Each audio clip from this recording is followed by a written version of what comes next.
We felt like we had done everything we could to present the type of defense that we thought had a chance of working. We knew we would be looking at very disgusting images.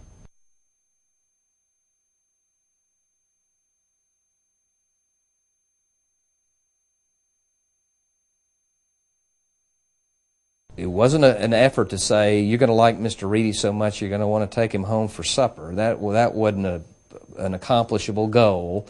You may think he's just a seedy individual.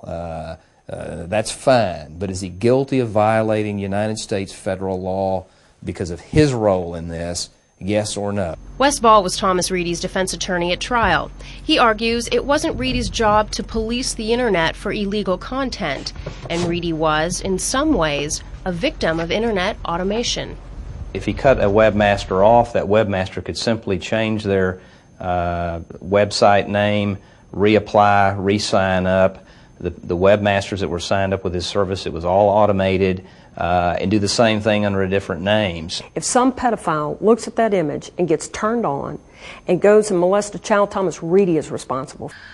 Whoever was purveying the child porn click here banner was sending that to the blank spot in Mr. Reedy's web page, and if you clicked on Mr. Reedy's web page 2 minutes later, it could be pulling in a different banner. He claimed he was just like a ticket taker at a movie house. I think judgment leaves the building sometimes. It's like somebody's got to pay for this, and okay, well, these two folks sitting right here look like good candidates to me. I do think the outcome was overwhelmingly too harsh for the conduct that Mr. Reedy engaged in.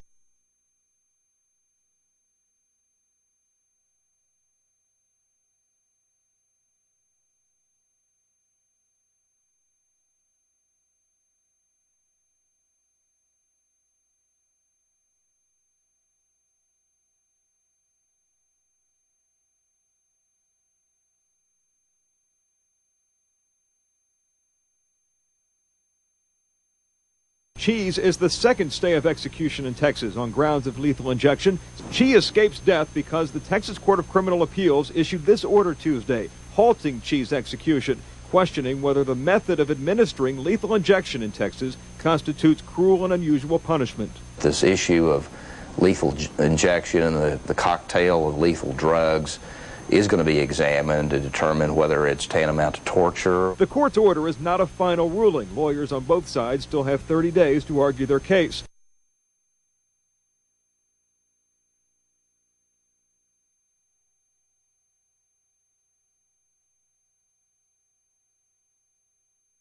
Jack Reeves has a lot to answer for. 2 wives die mysteriously, and one is missing and believed dead. Maybe this man's had a run of bad luck or tragedies. That's just this, and this is added to it. Not only has he had these tragedies, but now he's accused of something he didn't do. Reeves' attorney, Wes Ball, says that's because his client didn't believe Emelita, whom he'd met through a mail order catalog, was actually missing. He thought she was with another man. She may have abandoned Jack and her son for reasons of her own.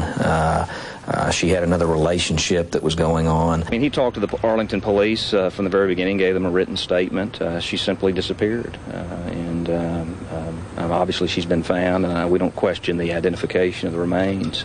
Now the question is, who was responsible for her death? Reeves' attorney says his client is innocent of this charge and of any wrongdoing whatsoever. Mr. Reeves, from my perspective, has been the victim of a number of tragedies that most people don't have to endure, and this whole business adds to that.